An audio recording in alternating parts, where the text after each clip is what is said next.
porte-bébé dans un porte-bébé physiologique.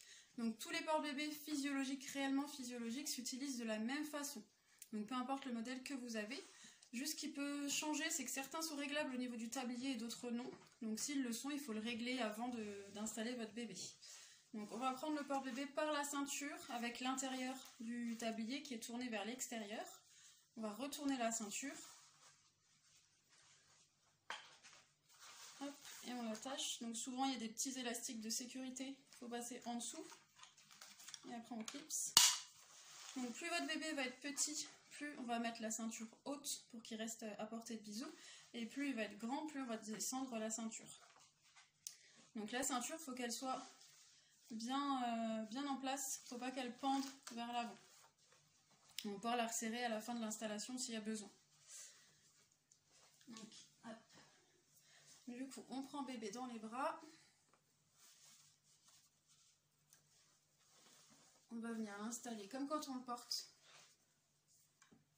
dans nos bras.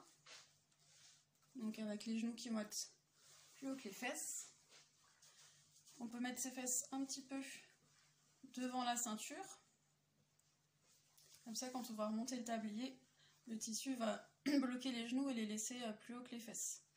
Si on met les fesses à la hauteur de la ceinture, du coup, les genoux vont être à la même hauteur que les fesses. Hop. Ensuite, on remonte le tablier sur son dos.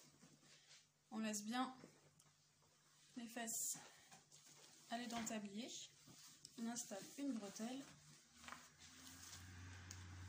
et la deuxième. Ensuite, on n'a plus qu'à clipser derrière. Hop. Je vais remettre ses mains en haut.